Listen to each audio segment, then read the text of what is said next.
Hello বন্ধুরা, আজকে আমি একটা নতুন রকমের একটা সোয়াবিনের তরকারি রান্না করব। তো দেখো, এখানে জিরে, হলুদ, লঙ্কা, লবণ, পেঁয়াজ বাটা, রসুন বাটা, আদা বাটা সবটা দিয়ে, তেল, লবণ সবটা দিয়ে এখন আমি এটাকে মেখে নেব। সবটা দিয়ে এটাকে মেখে নেব। তো ওইটাকে ভালো করে মেখে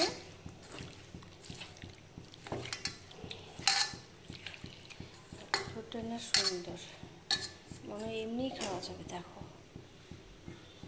ভালো করে মেখে তারপর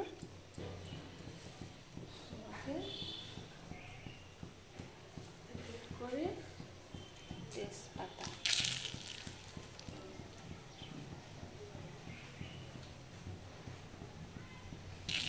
গোটা তেজপাতা, পেঁয়াজ,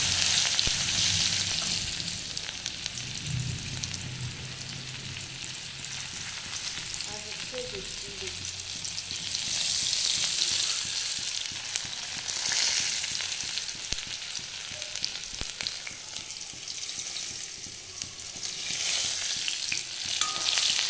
ফোড়ন দিতে হবে।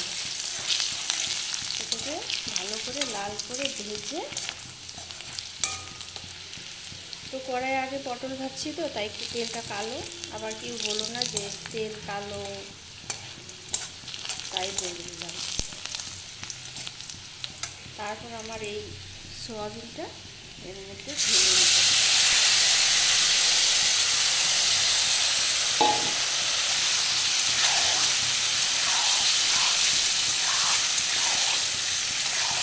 কষিয়ে নিতে হবে। কত সুন্দর! এইভাবে তোমরা একদিনটা করে খাবে, দেখবে। জানি এখন সবাই রান্না করতে পারে, তবু আর কি, একবার ট্রাই করে দেখো, ভালো লাগবে আশা করি। তো আমার ভিডিও কারোর বুঝি ভালো লাগে না, কেউ লাইক, কমেন্ট, শেয়ার, সাবস্ক্রাইবার তো নাই বলতে চলে। আমি ভাবছি আর ভিডিও করবই না, আমাকে কেউ ভালোই বাসে না।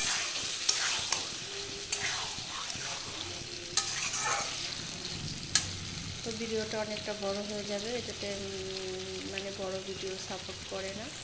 তো তোমাদের যদি ভালো লাগে থাকে তাহলে আমাকে কমেন্ট করে জানাবে যে কেমন হলো। আমি তোমাদের কাছ থেকে কমেন্টের মাধ্যমে জেনে নেবো আর কি। রাখলাম, টাটা।